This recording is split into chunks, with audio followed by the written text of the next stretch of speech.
महादेव सहित दुरितान परासु यद भद्रम तन्नयासु। यज्ञ प्रेमियों, वेद पाठियों, सुधी श्रोताओं, यह सौभाग्य का विषय है कि आज ऋग्वेद के प्रथम मंडल के 13वें सूक्त का शुभारंभ हो रहा है। इस सूक्त के मंत्रद्रष्टा ऋषि, वो मंत्रद्रष्टा ऋषि मेधातिथि कांड हैं और देवता जो हैं वो इसके 12 मंत्र हैं, तो 12 प्रकार के देवता हैं और छंद वही पूर्वोक्त गायत्री चल रहा है। तो देवता प्रारंभ में अग्नि हैं। अग्नि के विविध स्वरूप हैं। इसमें 4 मंत्रों में अग्नि देवता प्रार्थित हैं और 3 मंत्रों में 3 देवियां पीड़ा, सरस्वती और भारती प्रार्थित हैं। इसके अतिरिक्त स्वाहा, कृति, प्रचेतस, त्वष्टा आदि देव भी हैं। यथा समय जिन पर प्रकाश डाला जाएगा वे किसी दिव्य शक्ति का समर्थन करते हैं, किस दिव्य शक्ति के वे संरक्षक हैं, स्वामी हैं। इन बातों पर यथा समय प्रकाश डाला जाएगा। अब इस 13वें सूक्त के प्रथम मंत्र की व्याख्या की प्रस्तुति होगी। व्याख्या प्रस्तुति के पूर्व हम मंत्र के परिचित हो लें। ओम सुसमिद्धो न आवह देवा अग्ने हविष्मते होतः पावक यक्षिचा। तो मेधातिथि कांड ऋषि जो कर्णवंशी हैं और मेधातिथि नाम वाले हैं, वे इसमें जिस अग्नि की प्रार्थना कर रहे हैं वे हैं सुसमिद्ध अग्नि। सुसमिद्ध माने जो प्रज्वलित अग्नि है। अग्नि के भी विविध रूप हैं, जैसा पहले बताया जा चुका है।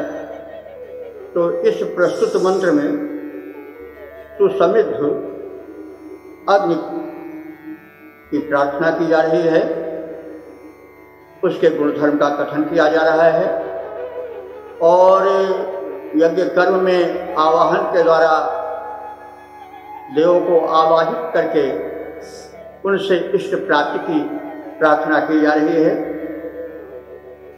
तो सुसमिद्ध अग्नि की प्रार्थना करते हुए ऋषि कहता है कि सुसमिद्ध, सुसमिद्धो न शब्दार्थ पहले देख लें।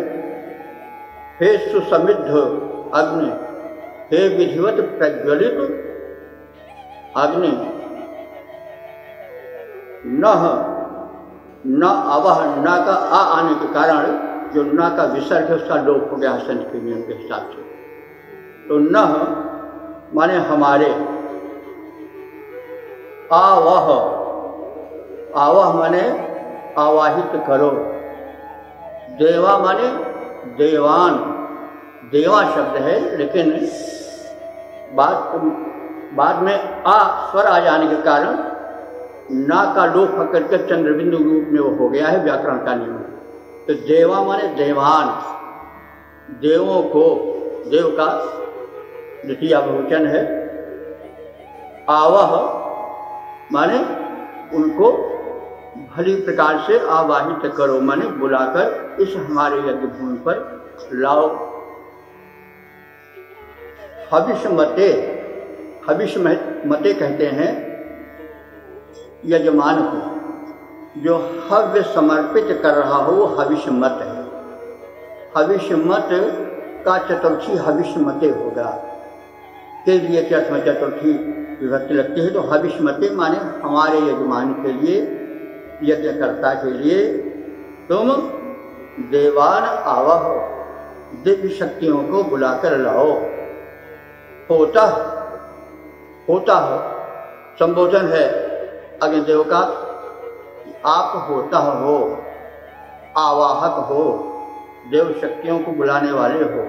और कैसे हो? पावक, पावक भी अग्नि का पर्याय है, लेकिन हमारे यहाँ नियम है संस्कृत में कि गुणों के हिसाब से नाम रखा जाता है, इसलिए जो दिव्य शक्तियाँ हैं, जो जितना ही बड़ा है उसके उतने ही पर्यायवाची हैं, क्योंकि उसमें उतने ही गुण होते हैं। तो अग्नि का जैसे पहले भी कहा जा चुका है कि जो सबसे अग्रगामी हो, सबसे पहले आए, तो यज्ञ में सबसे पहले अग्नि का ही आवाहन किया जाता है। प्रत्येक शुभ कर्म में पहले अग्नि के द्वारा ही कार्य प्रारंभ होता है, इसलिए अग्रगामी होने के कारण अग्नि है वो जो प्रज्वलित शक्ति है देव, दिव्य रूप में, देव रूप में।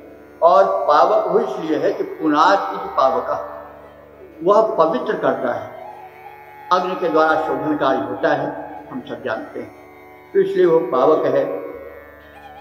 तो वह आवाहक है, पावक है, और वो यक्ष क्या माने? और यक्ष माने यजन कार्य, यज्ञ कार्य संपन्न करे। तो इस प्रकार से हमने शब्दार्थ देख लिया और उसका सामान्य अर्थ होगा, हे सुसमिद्ध नामक अग्निदेव, सुप्रज्वलित नामक अग्निदेव, आप हमारे यजमान के हितार्थ उस पर अनुकंपा करके देवों को यज्ञ स्थल पर बुलाकर लाओ। हे पावक, हे पवित्र कर्ता, तुम हवन कर्म के संपन्न करने वाले हो, यजन कर्म को संपन्न कर उसे सफल बनाओ। यह तो सामान्य अर्थ हो गया, लेकिन हम सामान्य अर्थ तक ही जा करके मंत्र की गंभीरता में उतरें, तभी वेदार्थ का जो एक संदेश है संपूर्ण मानव जाति के लिए, उसका स्पष्टीकरण हो पाएगा। तो यहाँ पर हे सम्यक प्रज्वलित सुसमिद्ध नामक अग्निदेव, अब अग्नि केवल भौतिक अग्नि, प्रज्वलित अग्नि ही नहीं है, वे आध्यात्मिक अर्थ में भी, पारलौकिक अर्थ में भी माने जाएंगे। वे सुसमिद्ध हैं माने प्रज्वलित हैं, प्रज्वलित होने मतलब क्रियाशील हैं। जब अग्नि किसी पदार्थ में, जैसे घृत में और सूखे काष्ठ में या अन्य स्थानों में विद्यमान रहता है, तो अग्नि का निष्क्रिय रूप होता है।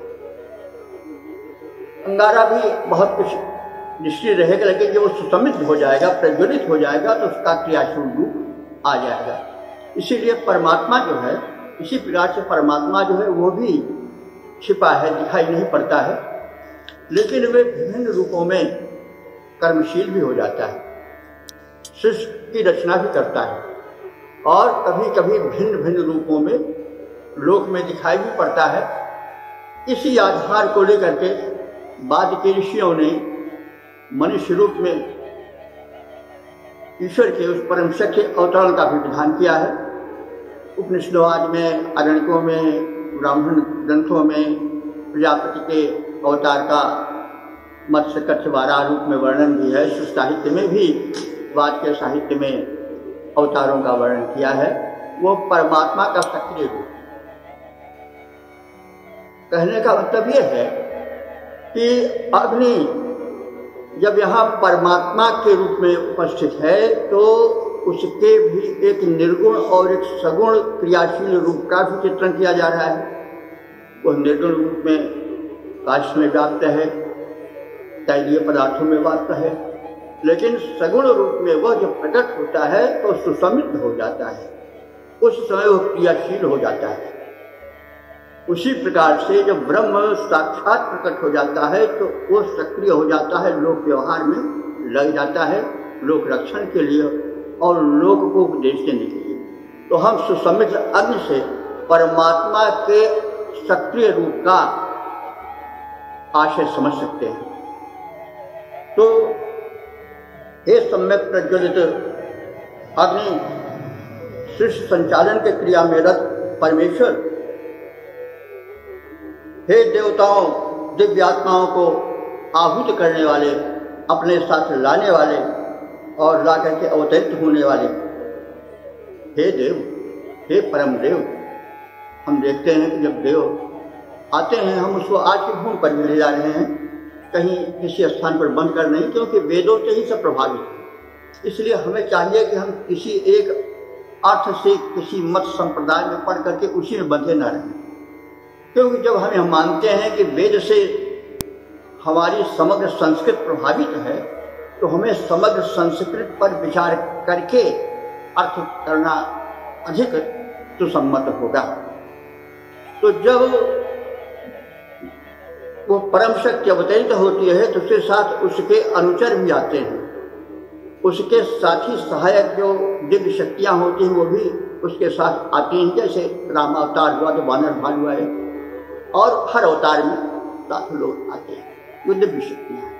तो यह संकेत उसका यहाँ है कि तुम दिव्य आत्माओं के साथ आओ, और किसके लिए आओ? भविष्यमते, जो कि कर्म यज्ञ कर रहा है। उस साधारण यज्ञ के, आहुति वाले यज्ञ के अर्थ में तो जो आहुति डालने वाले यज्ञ कर्म को वातावरण या पर्यावरण के शोधन के लिए, किसी अपने मनोरथ की सिद्धि के लिए कर रहा है।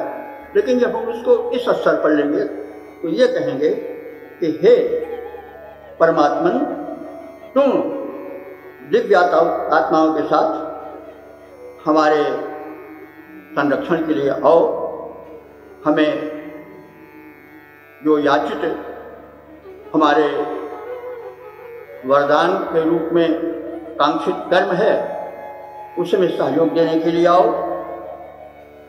तुम पावक हो, पावक लक्षणारूप में हम कह देंगे कि पवित्र करने वाले हो। परमात्मा को पवित्र करता ही, उसने कुछ कहना नहीं है। तुम पावक हो और पवित्र बना देने वाले हो। तुम यजमान हो, अर्थात अपने भक्तों के, उपासकों के कर्म रूपी यज्ञ में हम जो करते हैं, जैसे वेद में भी कहा गया है यज्ञो श्रेष्ठतमं कर्म, जो लोकोपकारी श्रेष्ठ कर्म है वो यज्ञ ही है। तो हम व्यापक अर्थ में कह सकते हैं कि जो हम ये शुभ कर्म यज्ञ कर रहे हैं, प्रत्येक कर्म यज्ञ है, उसमें आप सहायक बनो और लोक सेवकों के हितार्थ सहायता के लिए अपने सहायकों को भी ले आओ और यज्ञ कर्म, इस शुभ कर्म यज्ञ का जो है वो समापन करो और उसको संपन्न करो, ताकि लोकहित हो। यह जो मर्त्य लोक है यह स्वर्ग लोक बन जाए, क्योंकि हमारे ऋषियों की कामना है इस धरती पर भी स्थल उतारा जाए। अरविंद घोष जी का तो यह मत है कि मनुष्य विकास कर रहा है, वो विकासवाद का सिद्धांत पृथ्वी लोक पर हिलाते हैं। वो कह रहे हैं कि जैसे विकास हो रहा है वैसे मनुष्य का भी और पृथ्वी का भी विकास हो रहा है। एक दिन ऐसा आएगा इस पृथ्वी पर स्वर्ग उतरेगा। उनका यह मत है, बहुत बड़े विचारक है अरविंद घोष, अधिक कहने की आवश्यकता नहीं है, दार्शनिक हैं। तो उनका यह कहना है कि विकासवाद के सिद्धांत के हिसाब से मनुष्य जो है निरंतर उन्नत कर रहा है, मनुष्यत्व से देवत्व की ओर बढ़ रहा है, और एक दिन यह धरती ही स्वर्ग बन जाएगी। तो वेद में इसकी झलक हम देख सकते हैं। ऋषि कह रहा है कि हमारे इस शुभ कर्म यज्ञ को संपन्न करो और उसको आगे बढ़ाओ, अर्थात मनुष्य के जो है वो विकास यात्रा में तुम सहायक बनो। तो इस प्रकार से यह संदेश इस मंत्र में दिया गया है। सामान्य अर्थ में अग्नि को जो समृद्ध है वह आहुति भक्षण के योग्य है और आहुति भक्षण कर देवताओं तक पहुँचाने की स्थिति में है। अगर ईश्वर पक्ष लें तो वो अपने कार्य में सक्रिय है। जब सृष्टि रचना हो जाती है तो ईश्वरीय शक्ति, दैवी शक्ति क्रियाशील हो जाती है। तो उस रूप में तुम आओ, अपने साथ दिव्य शक्तियों को लाओ।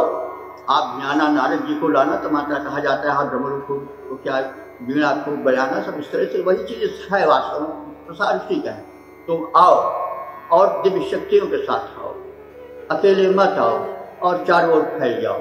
उसी प्रकार से तो सामान्य रूप में तो अग्नि कहा गया कि हे देव आओ, देवताओं को लाओ और हमारे यज्ञ में भाग लो। तुम समृद्ध हो यानी बिल्कुल क्रियाशील हो और आहुति को लेकर के उसको द्रवित करके उसके शुभांश को प्रसारित करके देव शक्तियों को खुश बढ़ाओ। या सब बातें तो है ही हैं। दूसरी तरफ हमें भी लग सकते हैं कि हे परमात्मा रूपति देव, तुम प्रज्वलित हो, तुम प्रकाशमान हो, तुम आओ, प्रकाशित करो, अपने साथ दिव्य शक्तियों को लाओ और हम यजमान लोग जो आहुति डाल रहे हैं, जो कर्म कर रहे हैं और इस पृथ्वी में कर्मशील हैं, हमारा कर्म ही हमारी आहुति है, ऐसे हम यजमानों को, क्रियाशील व्यक्तित्वों को, भक्तों को, आराधकों को और क्रियाशीलों को संपन्न बनाओ, उन्हें समृद्ध बनाओ, उनके विघ्न बाधाओं को दूर करो। और इस प्रकार से भी हम इसको देख कर चलें तो वेदार्थ और उसका संदेश बड़ा स्पष्ट हो जाता है। और इसमें सुसमृद्ध अग्नि से यह प्रार्थना की गई है कि वो हमारे यज्ञ कर्म को सफल बनावे और हमारी सहायता करे। इसका हम जो है वो इस प्रकार से ही पद्य रूपांतरण दे सकते हैं। इस सृष्टि कर्म संचालन में सक्रिय सशक्त अंतर्यामी, तुम देवों के आवाहक हो, पावन कर देने वाले हो, शुभ अनुष्ठान कर्ताओं के संकट हर लेने वाले हो।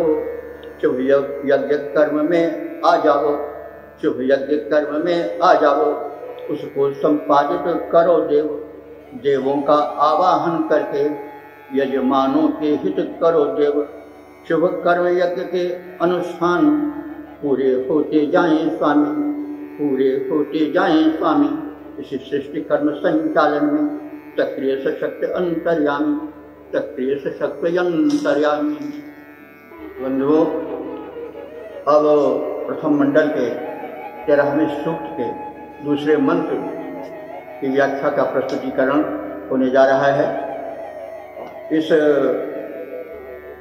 मंत्र के जो दृष्टा हैं वे मेधातिथि कांड हैं और छंद गायत्री है और देवता जो हैं वो तनूनपात अग्नि है। तो तनूनपात अग्नि दिव्य शक्तियों वाले हैं। वे तनूनपात नामक अग्नि हमारे यज्ञ को सफल करें, इस बात की प्रार्थना की गई। तनूनपात नामक अग्नि से प्रार्थना, यह शुभ है। तो अब हम इसके परिप्रेक्ष्य में, इसके आधार पर मंत्र का आशय समझें, अर्थ समझें और विचार करें।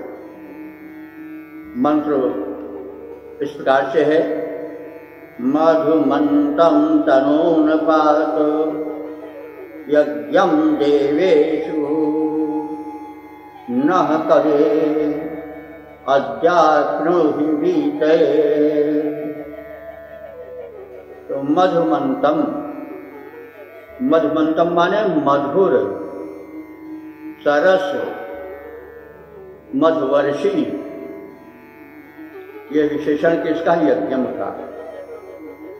मधुमंतम यज्ञम, हमारे मधुर परिणाम वाले मधुवर्षी आनंददायक तरस यज्ञ को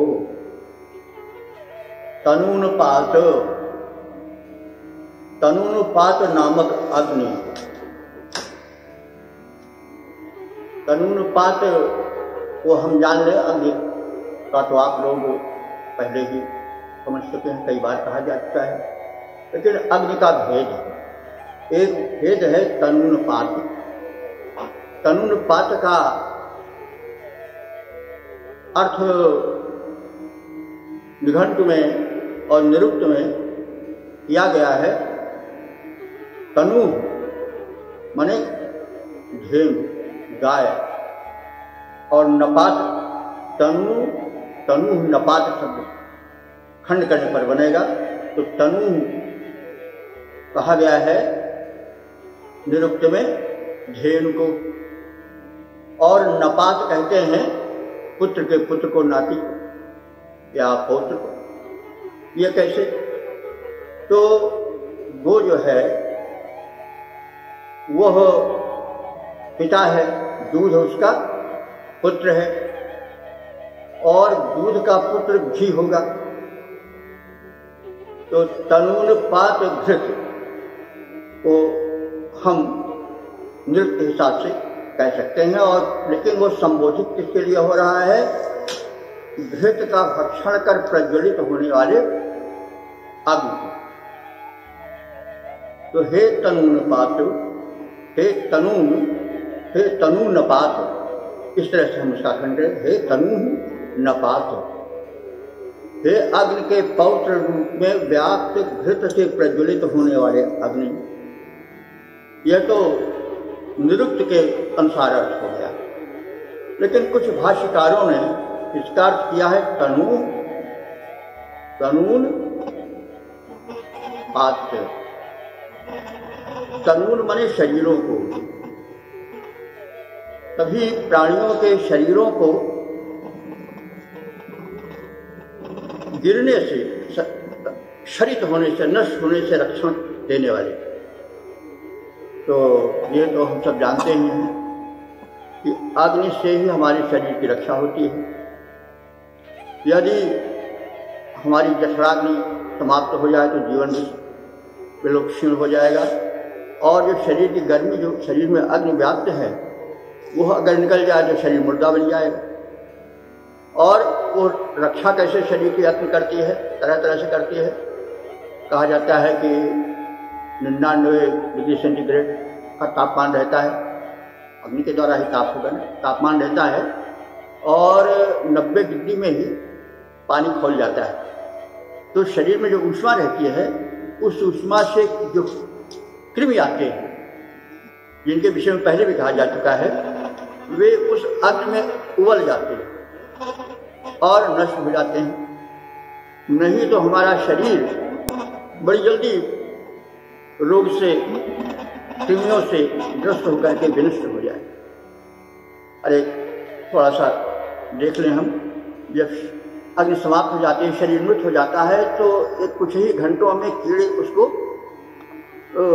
नष्ट करना शुरू कर देते हैं, और परिणाम होता है शरीर गलना शुरू हो जाता है। तो सब ये कहा गया कि तनून पात का अर्थ अग्नि का वो स्वरूप है जो कि अपनी ऊष्मा से शरीर को क्षतिग्रस्त होने से बचाता है और शरीर की रक्षा करता है। तो अब इस प्रकार से दो रूप में हमने तनून पात नामधारी अग्नि से परिचय प्राप्त किया। तो हे तनून पातो, हे घृत से वृद्धि पाने वाले अग्निदेव, अथवा हे शरीर के संरक्षक अग्निदेव। उनका एक संबोधन है कवि। कवि का संबोधन है कवि। तो कवि कहते हैं मेधावी को, और कवि कहते हैं आनंद वितरक को। कम आनंदम वितरति कवि। कवि कहते हैं रचनाकार को भी, कवयति रचेत इति कवि। तो अग्निदेव तुम कवि हो, रचनाकार हो, और मेधावी हो, और रक्षक। तो हे कवि, हे तनूनपात अग्नि, मधुमंतम यज्ञम, हमारे इस मधुर हव्यों से संपन्न होने वाले यज्ञ में आप अद्य अद्य अद्य आज आकृणुहि, आकृणुहि माने आमंत्रित करो, प्राप्त कराओ इन्हें देवों को। और देवेशु, देवेशु माने देवों में, न हमारे मधुर हव्यान को, वीतये, वीतये माने भक्षणार्थ, वीतये उपभोगार्थ, कृणुहि माने प्रस्तुत करो। तो हे कवे, हे मेधाविन अग्नि, हे तनूनुपात अग्नि, नामधारी देवता, आज हमारे इस यज्ञ के रसपूर्ण सरस हव्यान्न को भक्षणार्थ देवों को प्राप्त कराओ। यह तो इसका सामान्य यज्ञ अर्थ हो गया। सामान्य का भी अपना महत्व होता है। जब अग्निदेव द्रवित करते हैं औषधि और सदन युक्त हव्यान्न को, तो वातावरण परिशोधन होता है। ये तो सामान्य प्रचलित अर्थ है। प्राय देखा जाता है जिस दिन हवन होता है उस दिन जो है मच्छर वगैरह बहुत कम हो जाते हैं। ये तो सामान्य हुआ, लेकिन इसका जो छिपा अर्थ है, जो एक ऐश्वर्यवाचक अर्थ है, वो यह है कि अग्नि का एक गुण शोधन है, इसलिए वो पावक है। वो शरीर का शोधन करने से और शरीर का संरक्षण करने से तनुनुपात है, वो यज्ञ द्वारा वर्धित होता है, इसलिए तनुनुपात। यज्ञ स्नेह का भी वाचक कहा जा सकता है, या है भी माना जाता है। तो वो स्नेहिल वातावरण कर देता है, इस अर्थ में भी हम इसे ले सकते हैं। और वो यज्ञों में जो सेव्य हव्यान है, उसके भोग के लिए देव शक्तियों को बुलावे, दिव्य शक्तियों को अवतरित कराए और मनुष्यों के शरीर का वो रक्षण करता रहे, तनुपात के इस अर्थ में। और यज्ञ को, शुभ कर्म रूपी यज्ञ को देवेश माने देवों में और विद्वानों में उसको विस्तृत करे।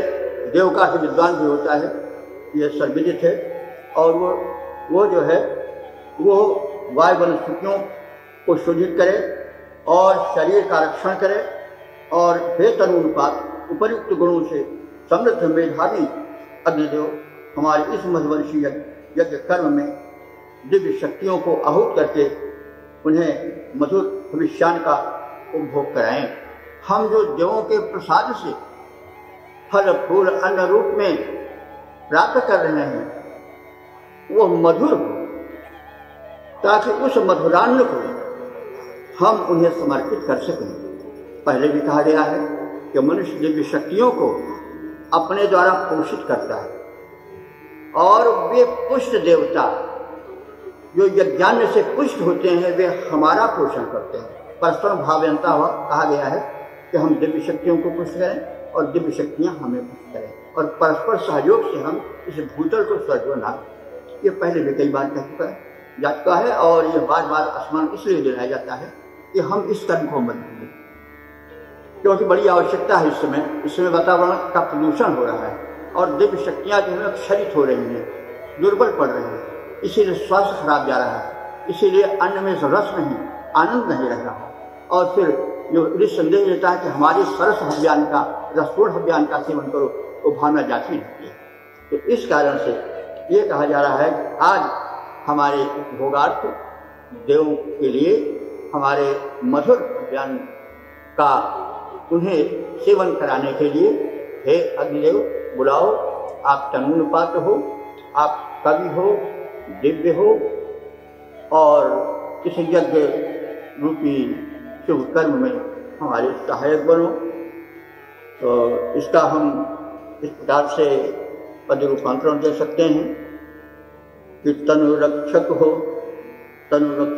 तुम तनु न पात, हे अग्नि देवता आ जाओ, शुभ यज्ञ कर्म मधुवर्षी है, शुभ यज्ञ कर्म मधुवर्षीय है, संपन्न हो रहा देव आज। उपभोग करें मधु भविष्यान्, गुण पूरित देवों का समाज। उपभोग करे मधु भविष्यान्, गुण पूरित देवों का समाज। दाता दिव्यात्मा देवों तक, दाता दिव्यात्मा देवों तक, यह सरस हव्य तुम पहुँचाओ, रसपूर्ण हव्य तुम पहुँचाओ। तनु रक्षक हो तुम तनु न पात, हे अग्नि देवता आ जाओ, हे अग्नि देवता आ जाओ।